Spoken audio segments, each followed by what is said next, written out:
तो स्वागत है आपका। जैसा कि हम पिछले वीडियो में डिस्कस कर चुके थे, सिंधु घाटी सभ्यता की संस्कृति के संबंधित सारे क्वेश्चन हम डिस्कस कर रहे थे और 68 क्वेश्चन हो गए थे। उसके आगे के प्रश्नों को आज हम डिस्कस करने वाले हैं। आज हमारा क्वेश्चन नंबर जो है वो 69 के आगे हम देखेंगे। 69 नंबर क्वेश्चन में हमसे पूछा जा रहा है, हमें बताना है सिंधु घाटी सभ्यता के संदर्भ में निम्नलिखित कथनों पर विचार कीजिए। यानी कि आपको इन कथनों को देख के बताना है कौन से सत्य हैं अथवा कौन से असत्य हैं। कथन नंबर 1 अगर हम देखें, इसमें हमसे कहा जा रहा है कि यह प्रमुखतः लौकिक सभ्यता थी तथा इसमें धार्मिक तत्व उपस्थित थे एवं वर्चस्वशाली नहीं थे। तथा कथन नंबर 2 में आपसे कहा जा रहा है कि उस समय जो था हमारा, उस सभ्यता के लोग कपास से वस्त्र बनाए जाते थे। तो अगर इन दोनों कथनों को देखें तो यहाँ पे क्या हो जाएगा, हमारे कथन 1 और 2 दोनों सही हो जाएंगे। यानी कि जो हमारी सिंधु घाटी सभ्यता थी, उस सभ्यता में लोगों को धर्म के बारे में जानकारी थी, परंतु क्या था, धर्म को अधिक उस समाज में वरीयता नहीं दी जाती थी, अतः जो है वो वर्चस्वशाली नहीं था। तथा कथन नंबर 2 अगर हम देखें तो कथन नंबर 2 में हमें ये पता चलता है कि सिंधु घाटी सभ्यता से जो अवशेष प्राप्त हुए हैं, उन अवशेषों में से हमें कपास से बने वस्त्र पाए जाते हैं, सूती वस्त्र पाए जाते हैं। अतः उन्हीं के आधार पर हम ये कह सकते हैं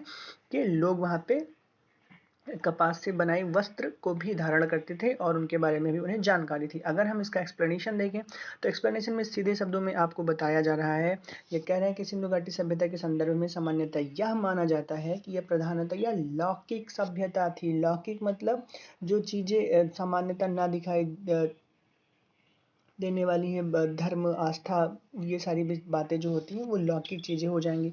और इसमें कहा जा रहा है कि धार्मिक सभ्यता यद्यपि उपस्थित थी, वर्चस्वशाली नहीं थे। ठीक है ना, कह रहे धार्मिक व्यवस्था जो थी हमारी उपस्थित थी लेकिन वर्चस्वशाली नहीं थी।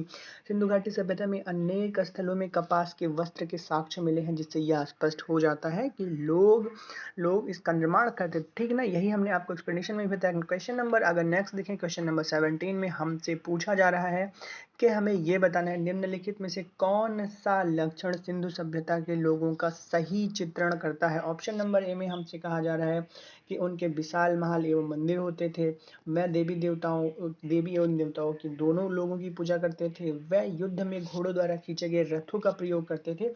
ये हमको 3 कथन दिए गए हैं और इन तीनों कथनों में से हमें सही कोट का आंसर देना है और हमें बताना है कि कौन सा कथन सही है। तो इसमें अगर देखें तो ऑप्शन नंबर ए में कहा जा रहा है 1 और 2 दोनों, केवल बी, केवल यानी कि सेकंड वाले कथन सही है। फिर ऑप्शन सी अगर देखें तो कहा जा रहा है 1 2 3 तीनों सही है, या फिर डी देखें तो उपरोक्त में से कोई भी सही नहीं होने वाला है। तो इसका जो आंसर है, इसमें केवल और केवल हमारा जो है वो कथन नंबर 2 सही हो जाएगा। यानी कि वह देवी और देवताओं की पूजा करते थे, देवी देवता दोनों पूजे जाते थे। तो इस क्वेश्चन का जो एग्जैक्ट आंसर होने वाला है वो ऑप्शन नंबर बी हो जाएगा।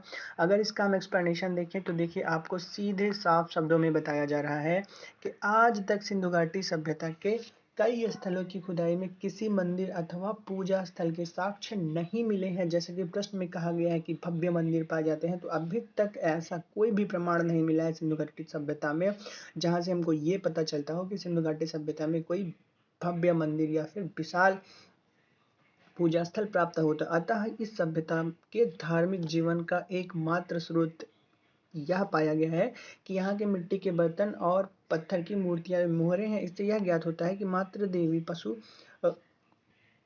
पति एवं शिव तथा उनके लिंग की पूजा और पीपल, नीम आदि पेड़ों एवं नाग आदि जीव जंतुओं की उपासना प्रचलित थी। फिर कहा जा रहा है पशुओं में हाथी, बाघ, भैंसा, गैंडा और घड़ियाल के चित्र मिले हैं, लेकिन घोड़े का चित्र नहीं मिला है, उसका पूर्णतः अभाव पाया जाता है। हालांकि घोड़े की अस्थियां लोथल, सुरकोटड़ा एवं कालीबंगा आदि स्थलों से प्राप्त हुई हैं, फिर भी घोड़े का उपयोग युद्ध में रथ खींचने में किया जाता था, ऐसे साक्ष्य का अभाव है। तथा अतः इसका जो एग्जैक्ट आंसर होने वाला है सर नंबर बी हो जाएगा। अगर क्वेश्चन नंबर नेक्स्ट देखें तो हमसे अगले क्वेश्चन में पूछा जा रहा है, क्वेश्चन नंबर 71 है और इसमें कहा जा रहा है कि निम्न स्थलों में से किस स्थान से सिंधु घाटी सभ्यता से संबद्ध विख्यात ऋषभ मुद्रा प्राप्त हुई है। ठीक है ना, वृषभ मुद्रा प्राप्त हुई, यानी कि हमें कौन सा ऐसा स्थल है जहां से मुद्रा पर वृषभ का अंकन हुआ है। अगर ऑप्शन देखें हड़प्पा से, चाहूदड़ो से, लोथल से या फिर मोहनजोदड़ो से, तो इसका जो एग्जैक्ट आंसर होने वाला है आंसर नंबर बी हो जाएगा। डी हो जाएगा, डी यानी कि मोहनजोदड़ो। अतः हम कह सकते हैं कि मोहनजोदड़ो से जो सिक्के मिले हैं उसमें वृषभ का अंकन हुआ है या फिर वृषभ मुद्रा उसे हम कह सकते हैं। इसका एक्सप्लेनेशन देखें तो हमसे कहा जा रहा है कि मोहनजोदड़ो में अनेक वस्तुएं प्राप्त हुई हैं जिसमें कुबड़ वाले बैल की आकृति की मुहर शामिल हुई है, ठीक ना। तो ये हमारा क्वेश्चन नंबर 71 हो गया। क्वेश्चन नंबर नेक्स्ट में अगर देखें तो हमसे पूछा जा रहा है निम्नलिखित में से किस पशु का अंकन हड़प्पा संस्कृति की मुहरों पर नहीं मिलता है। हमको ये बताना है ऐसा कौन सा पशु है जो हड़प्पा सभ्यता की मुहरों में अंकित नहीं किया गया है। तो हमने आपको पिछले प्रश्न में बताया कि घोड़े के जो डायरेक्ट साक्ष्य पाए जाते हैं वो मूलतः सिंधु घाटी सभ्यता से नहीं पाए जाते हैं, लेकिन उसके अवशेष जो हैं वो कुछ साइट से बनवाली, राखी गढ़ी यहाँ से हमको देखने को मिल जाते हैं। तो इसका जो आंसर होने वाला है हमारा इसमें आंसर नंबर सी हो जाएगा। हमको सिंधु घाटी सभ्यता की किसी भी मुहरों पर घोड़े का अंकन नहीं मिलता है। क्वेश्चन नंबर 73 देखते हैं। इसमें पूछा जा रहा है आपसे कि किस पशु के अवशेष जो हैं सिंधु घाटी सभ्यता से प्राप्त नहीं हुए हैं, यानी कि कौन सा ऐसा पशु है जिसके अवशेष सिंधु घाटी सभ्यता से नहीं प्राप्त हुए हैं। सेम क्वेश्चन है, घोड़ा जो है हमको सिंधु घाटी सभ्यता के अवशेष से देखने को नहीं मिलता है। इसके अलावा हमारा शेर भी है, वो भी सिंधु घाटी सभ्यता से देखने को नहीं मिलता है। अब ये हमारा थोड़ा विवादित क्वेश्चन हो जाता है, तो इस वजह से इसकी एक्सप्लेनेशन देखना हमारे लिए ज़रूरी हो जाता है। तो अगर हम इसका एक्सप्लेनेशन देखें तो इसमें हमसे बताया जा रहा है कि दिए विकल्पों में गाय और हाथी के अवशेष सिंधु घाटी सभ्यता से तो प्राप्त हुए हैं, लेकिन घोड़े के अवशेष जो हैं वो सिंधु घाटी सभ्यता से प्राप्त होने के संबंध में विद्वानों में क्या है, मतभेद है। किंतु कहा जा रहा है उत्खनन के निष्कर्षों के आधार पर अनेक प्रख्यात विद्वानों ने घोड़े के अवशेष के सिंधु घाटी सभ्यता से प्राप्त होने के अभिमत में पुष्टि की है, क्योंकि मैंने बताया कि कुछ ऐसी जगहें हैं जहां से घोड़े के अवशेष प्राप्त हुए हैं। दूसरी ओर सिंधु घाटी सभ्यता से उत्खनन में बाघ एवं चीता के अवशेष की प्राप्ति का उल्लेख तो है, किंतु शेर का उल्लेख नहीं है, ठीक है ना। बाघ और चीते का उल्लेख है किंतु शेर का कोई उल्लेख नहीं है। अतः इस प्रश्न का जो आंसर होने वाला है वो आंसर नंबर ए हो जाएगा, क्योंकि सर नंबर ए में हमको दिया गया है शेर। यानी कि अगर हम इस टोटल प्रश्न को देखें तो इसमें हमसे पूछा जा रहा है कि ऐसा कौन सा पशु है जो कि सिंधु घाटी सभ्यता की मुहरों पर अंकित नहीं किया गया या फिर उसके अवशेष नहीं पाए जाते हैं। तो इस प्रश्न का जो हमारा आंसर होने वाला है, इसमें ऑप्शन में हमें शेर और घोड़ा दोनों दिया गया था। हमने पिछले प्रश्न में घोड़े के बारे में डिस्कस किया था कि घोड़ा भी एक ऐसा पशु है जो सिंधु घाटी सभ्यता में डायरेक्ट उसके कोई प्रमाण नहीं मिलते हैं, केवल अवशेष के अलावा। इसके अलावा जो शेर है, हमें शेर का कहीं भी जिक्र नहीं किया गया है, जबकि बाघ और चीता का जिक्र हमको सिंधु घाटी सभ्यता में मिल जाता है। तो इसका आंसर जो होने वाला है 73 का आंसर नंबर ए हो जाएगा। अब क्वेश्चन नंबर 74 की ओर चलते हैं। इसमें हमसे कहा जा रहा है कि मृणपट्टिका, ठीक ना, मृणपट्टिका पर उत्कीर्ण सिंह सींग युक्त देवता की कृति प्राप्त हुई है, यानी कि हमको मिट्टियों की पट्टियों पे सींग युक्त ऐसे कौन से देवता हैं जिनकी कृति हमको प्राप्त हुई है। अगर ऑप्शन हम देख लें, ऑप्शन नंबर ए में हमसे कहा जा रहा है वो स्थान बनवाली है, कालीबंगा है, लोथल है या फिर सुर कोटड़ा है। तो इसका जो एग्जैक्ट आंसर होने वाला है आंसर नंबर बी हो जाएगा कि कालीबंगा से जो है हमको सींग युक्त देवता की कृति मिल जाती है। अब इसके बाद आंसर नंबर अगला देखें, क्वेश्चन नंबर 74 के बाद अगर इसका एक्सप्लेनेशन भी देखना चाहें तो देखिए क्या कहा जा रहा है कि कालीबंगा एक ऐसी साइट है जहां से मृणमृट्टिका पर एक और दोहरे सींग वाले देवता का अंकन मिलता है। कौन सी ऐसी जगह है, कालीबंगा। और दूसरी ओर बकरी को दिखाया गया है जिसे एक पुरुष ला रहा है, संभवतः बकरी को बलि देने के लिए लेके जा रहा होगा। तो इस बात का हमें प्रमाण मिलता है। तो क्वेश्चन नंबर लास्ट है इस सिंधु घाटी सभ्यता की संस्कृति, सिंधु घाटी सभ्यता और संस्कृति से संबंधित सारे क्वेश्चन को क्वेश्चन नंबर 75 में हमसे पूछा जा रहा है कि निम्नलिखित में से कौन सी सभ्यता नील नदी के तट पर पनपी थी, यानी कि वो कौन सी ऐसी सभ्यता थी जो नील नदी के तट पर विकसित हुई थी।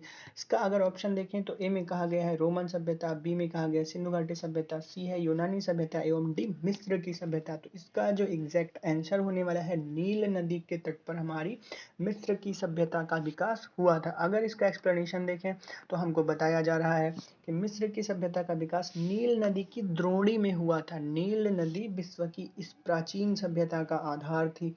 मिस्र को नील नदी का उपहार भी कहा जाता है, क्योंकि इस नदी के अभाव में यह भू रेगिस्तान होता, ठीक है ना। क्या कहा जाता है, जो हमारा मिस्र है उस मिस्र को नील नदी का उपहार कहा जाता है। मिस्र अफ्रीका महाद्वीप में स्थित है। इसकी समकालीन सभ्यताएं सिंधु घाटी सभ्यता तथा मेसोपोटामिया की सभ्यता थी। ठीक, मिस्र की सभ्यता के समकालीन कौन कौन सी सभ्यताएं थी, सिंधु सभ्यता तथा मेसोपोटामिया की सभ्यता। अगर क्वेश्चन नंबर नेक्स्ट देखें, क्वेश्चन नंबर हमारा है क्वेश्चन नंबर 76 नंबर में हमसे ये पूछा जा रहा है कि हमको कुछ उत्तर से दक्षिण सही क्रम कौन सा है, ठीक है ना। यानी कि कुछ हमें सभ्यताएं दी गई हैं डिफरेंट डिफरेंट कंट्रीज की, और उनको हमें उत्तर से दक्षिण की ओर अरेंज करना है। तो हमारा दिया गया है ऑप्शन नंबर ए में माया, एज़टेक, मोइस्का और इंका। ऑप्शन नंबर बी है माया, मोइस्का, इंका, एज़टेक, और फिर सी है एज़टेक, मोइस्का, माया, इंका। लास्ट है एज़टेक, माया, मोइस्का और इंका। तो इसका जो एग्जैक्ट आंसर होने वाला है, आंसर नंबर डी हो जाएगा। यानी कि हमको अरेंज करना था उत्तर से दक्षिण की, सबसे उत्तरतम जो हमारा सभ्यता विकसित हुई थी वो थी एज़टेक, फिर उसके बाद माया, फिर मोइस्का और फिर इंका। अगर इसका हम एक्सप्लेनेशन देखें तो हमको ये बताया जा रहा है कि एज़टेक सभ्यता का विस्तार मेसो अमेरिका के उत्तरी भाग पर था, ठीक है ना। कहाँ हुआ था, जो हमारी एज़टेक सभ्यता थी वो मेसो अमेरिका के उत्तरी भाग पर विकसित हुई थी। फिर कह रहे हैं मेसो अमेरिका के अंतर्गत मध्य मैक्सिको से लेकर Belize, Guatemala, El Salvador, Honduras तथा उत्तरी कोस्टारिका तक विस्तृत थी। फिर कह रहे हैं कि इस प्रकार एज़टेक सभ्यता का विस्तार मध्य मैक्सिको से माया सभ्यता का विस्तार मेसो अमेरिका के दक्षिणी भाग अर्थात दक्षिणी मैक्सिको से लेकर दक्षिणी ग्वाटेमाला तक तथा बेलीज, अल सल्वाडोर व होंडुरास तक हुआ था। इसके अलावा मोइस्का सभ्यता दक्षिणी अमेरिका महाद्वीप के कोलंबिया के पूर्वी भाग में विस्तृत थी, जबकि इंका सभ्यता का विस्तार हमारा अमेरिका के पश्चिमी भाग में उत्तर में क्वीटो से लेके दक्षिण में सैंटियागो तक हुआ था। इस प्रकार स्पष्ट है कि प्रश्नानुसार दी गई सभ्यताओं का क्रम उत्तर से दक्षिण की ओर इस प्रकार है, एज़टेक, माया, मोइस्का और इंका। अतः इस प्रश्न का जो आंसर हुआ हमारा डी हो जाएगा। और ये काफ़ी टफ क्वेश्चन है, ऐसे क्वेश्चन रियरली पूछे जाते हैं, लेकिन हमारा 2 बार पूछा गया है। यूपी आरओ तथा एआरओ 2016 के पेपर में हाल का ही कहा जा सकता है। क्वेश्चन नंबर हमारा नेक्स्ट क्वेश्चन में हमसे पूछा जा रहा है कि लेखन कला की उचित प्रणाली को विकसित करने वाली प्राचीन सभ्यता कौन सी थी। ऑप्शन है आपका सिंधु, मिस्र, सुमेरिया और चीन। तो हमें ये बताना है कि ऐसे कौन सी सभ्यता थी जहाँ पे लेखन कला का विकास प्राचीनतम हुआ था, यानी कि सबसे पहले हुआ था। तो इसका जो आंसर होने वाला है, आंसर नंबर सी हो जाएगा। जो हमारी सुमेरियन सभ्यता है वहाँ पे लेखन कला का विकास जो है सर्वप्रथम हुआ था। अगर इसके हम ऑप्शन के साथ में इसका एक्सप्लेनेशन देखें तो आपको क्या पता चलेगा। इसमें कहा जा रहा है कि हमारी सुमेरिया सभ्यता के लोग प्राचीनतम विश्व की प्रथम लिपि के आविष्कारक थे, और इनकी प्रारंभिक लिपि का स्वरूप अत्यंत सरल एवं आदिम था। सुमेरिया की क्यूनिफॉर्म लिपि का सामान्यतः प्राचीनतम लिपि मानी जाती है, ठीक है ना। यानी कि हमारी सुमेरियन सभ्यता के जो लोग हुआ करते थे वो प्रथम लिपि निर्माण करता जाने जाते थे, और उनकी जो प्रथम लिपि थी उसका क्या नाम था, क्यूनिफॉर्म लिपि, ठीक है ना। सामान्यतः प्राचीनतम लिपि माना जाता है। तो ये हमारा जो है इसका एग्जैक्ट एक्सप्लेनेशन हो गया।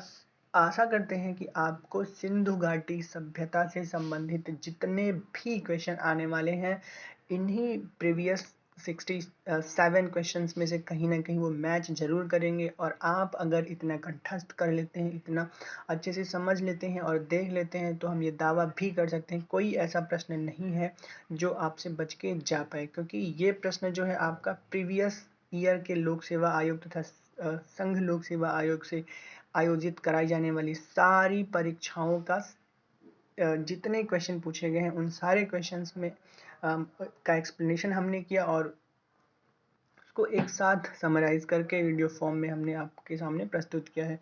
तो आई होप ये आपको अच्छा लगा होगा, और अच्छा अगर लगा है तो प्लीज़ वीडियो को लाइक करिए, चैनल को सब्सक्राइब करिए और अपने मित्रों में ज़रूर शेयर करिए। बहुत बहुत धन्यवाद।